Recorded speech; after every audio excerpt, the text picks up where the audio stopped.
20 феврал таҳти раёсати асосгузори сулҳу ваҳдати миллӣ пешвои миллат президенти ҷумҳурии Тоҷикистон раиси шӯрои машваратӣ оид ба беҳтар намудани фазои сармоягузорӣ муҳтарам Эмомалӣ Раҳмон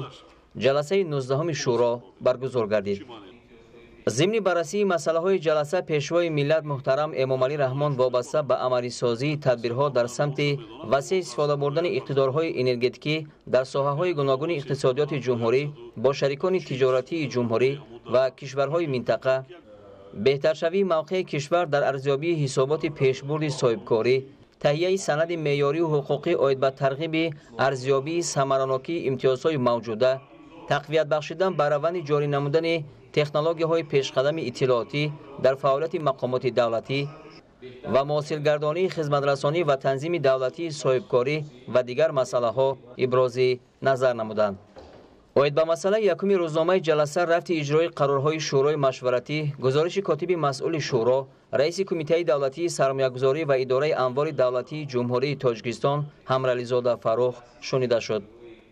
در رابطه با این درباره براه ماندن ثبت الکترونی اسناد حالت شهروندی و رقمی کنانی بایگانی‌ها، تهیه و پیشنهاد لایحه نقشه چاره‌بینی‌های حکومت باید به بهتر نمودن موقع کشور در ارزیابی پیشبرد صاحبکاری در تحریر نو، راه اندازی ترتیب مستقیم به قیدگیری دولتی شخصان حقوقی و صاحبکاران انفرادی،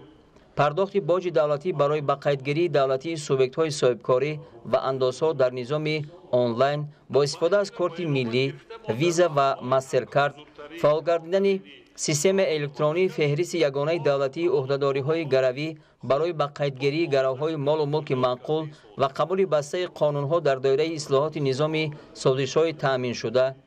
وارد گردیدن تغییر و علاوه‌ها به کدکس انداز و کدکس گمرک با پیشنهادی در مجموع 30 امتیاز و سبکی‌ها برای بهتر گردیدن فضای سرمایه‌گذاری و صاحبکاری اطلاع داده شد.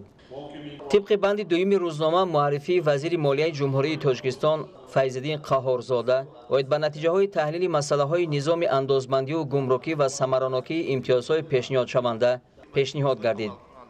وابسته به مسئله سیوم روزنامه جلسه وزیر معارف و علم جمهوری تاجیکستان نورالدین سعید راجع به نتیجه‌های تحلیل آید به بهتر نمودن فضای سرمایه‌گذاری و صاحبکاری در بخش معارف و علم گزارش داد.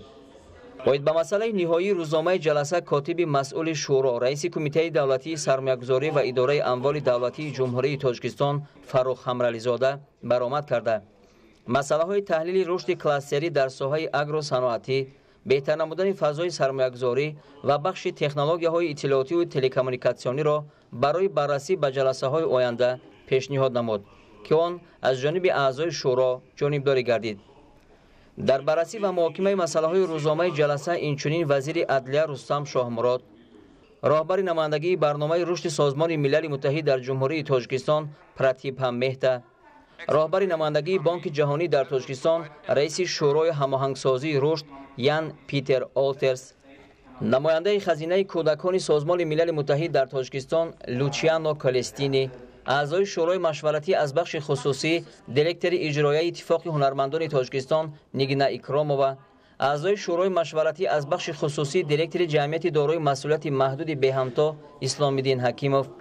دیرکتور مؤسسه تعلیمی خصوصی لیسه راهنما حکیم نیا الهام‌الدین و دیگران برآمد کرده اندیشه‌های خود را وابسته به مسائل‌های بررسی شده ابراز نمودند. اساسگزار صلح و وحدت ملی پیشوای ملت پرزیدنت جمهوری تاجیکستان رئیس شورای مشورتی محترم امامعلی رحمان جلسه را جنببست نموده وابسته به نقطه‌های در آن ذکر گردیده به وزارات و اداره‌ها مسئولین دخلدار در سپارش‌ها و به شریکان رشد توصیه‌های موافق دادند.